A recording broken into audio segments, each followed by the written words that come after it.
Olá, abençoado, abençoada, vitória de Deus sobre tua vida, sobre a tua casa, em nome de Jesus. A palavra de hoje está lá no livro de Atos, é a respeito do apóstolo Paulo, maravilhoso apóstolo, homem de Deus. E esse homem tremendo, ele viu a sua vida mudar completamente a partir do momento que ele tem um encontro com Jesus, primeiro pela questão da salvação, e segundo porque ele passou a ter um posicionamento diferente daquilo que a sociedade esperava dele.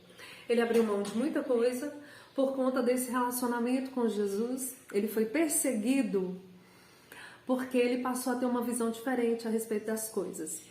E aí ele estava preso. Numa noite o Senhor aparece para ele e fala: Paulo, coragem, porque como você testemunhou ao meu respeito em Jerusalém, eu preciso que você também testemunhe em Roma, diante de César. Paulo, ele havia apelado para ir para depor diante de César, porque ele era um cidadão romano.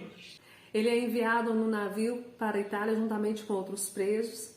Está ali os soldados para fazer a vigilância, o centurião Júlio e mais os marinheiros, um total de umas 276 pessoas. O início da viagem começou até correr tudo bem, porém tinha vento contrário, mas eles estavam conseguindo ir e desenvolver a viagem. Porém, houve um momento que está registrado lá em Atos 27, versículos 9 a 11, que Paulo tem uma percepção que ninguém mais teve. Está assim: depois de muito tempo, tendo se tornado a navegação perigosa, e já passado o tempo do dia do jejum, admoestava-os Paulo, dizendo-lhes: Senhores, vejo que a viagem vai ser trabalhosa, com dano e muito prejuízo, não só da carga e do navio, como também da nossa vida. Mas o centurião dava mais crédito ao piloto e ao mestre do navio do que ao que Paulo dizia. Então ali Paulo teve um discernimento que mais ninguém teve. O preso, o errado, o perseguido, aquele que falava bobeiras, né, entre aspas, era o que estava tendo um discernimento que mais ninguém teve. Porém as pessoas não ouviram e eles seguiram viagem. Depois de um tempo teve um tufão, o navio era arrastado de um lado para o outro. E aí já havia um tempo que eles não viam as estrelas, que eles não viam o sol, por conta que o tempo estava muito nublado. E aí então veio uma grande tempestade. Quando essa tempestade acontece, está lá no versículo 20 do capítulo 27, diz assim: dissipou-se afinal toda a esperança de salvação. Aqueles homens, naquele momento, eles já não tinham mais nenhuma esperança de serem salvos. Mas aí Paulo percebe a situação e mais uma vez o perseguido, aquele que falava coisas que eles não gostavam.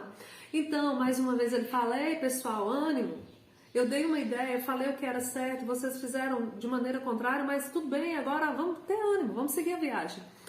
E aí Paulo começa a falar para aquelas pessoas que o Senhor havia aparecido para ele naquela noite, falado que nenhum deles pereceria, que todos chegariam em terra firme.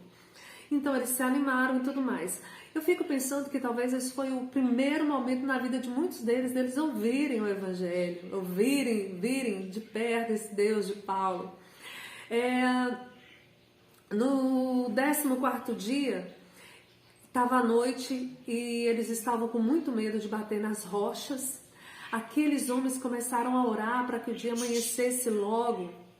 E aí, então, Paulo percebe também que os marinheiros estavam fugindo no bote. E aí ele conversa com os soldados, com o centurião que inibem isso, que não deixam isso acontecer. E então, quando o dia amanhece, eles alimentam, jogam a parte do alimento fora para tentar aliviar o navio. O navio encalha, a polpa estava se abrindo e eles viram que não tinha mais o que fazer. Os soldados queriam matar todos os presos para evitar deles fugirem. Mas o centurião Júlio, que havia gostado de Paulo e daquilo que Paulo dizia, ele então não queria, porque ele queria salvar a vida de Paulo. Ele fala: não, gente, quem sabe nadar vai nadando, quem não sabe agora pega nos destroços do navio, nos pedaços de madeira e vai parar na praia. E assim aconteceu, eles chegaram na ilha de Malta, ficaram lá uns 3 meses, depois de 3 meses seguiram viagem, foram por fim chegar em Roma, porém essa viagem já foi mais tranquila. Eu queria destacar algumas coisas. Primeiro, que ele foi perseguido por ter um posicionamento. Todos nós precisamos nos posicionar a respeito da palavra, a respeito daquilo que a gente acredita, do que é certo, do que é errado, daquilo que está na palavra. E independente do que a gente possa sofrer. Segundo, essa pessoa que é perseguida é a que Deus usa para encorajar outras pessoas e também para avisar as pessoas dos perigos que elas estão correndo. Em terceiro lugar, eu queria te dizer que todos nós estamos no mesmo navio. Navio chamado Brasil, navio chamado planeta Terra. E eu queria te dizer, querido, que coisas estranhas estão acontecendo. A nova ordem mundial está aí, está tudo se preparando para a chegada do anticristo, né?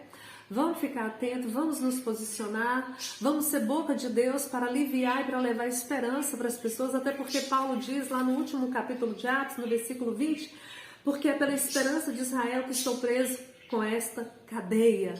Ei, é para a esperança da nação que o Senhor irá te levantar e te tocar para que você se posicione. Amém? Vamos orar? Pai querido, amado Deus, eu quero entregar a minha vida diante do teu altar, a vida da pessoa que me assiste. Quero pedir ao Senhor que o Senhor, ó Deus, através do teu Espírito Santo, nos ajude a nos posicionar naquilo que a gente tem que se posicionar, naquilo que a gente acredita, porque a tua palavra diz, Senhor, que o mundo jaz no maligno, mas nós precisamos ser sal e nós precisamos ser luz. Deus, usa a nossa vida, Senhor, para alcançar as nações, para alcançar aqueles que estão sem esperança alguma de salvação. Em nome de Jesus eu oro. Querido, que Deus te abençoe em Cristo. Em nome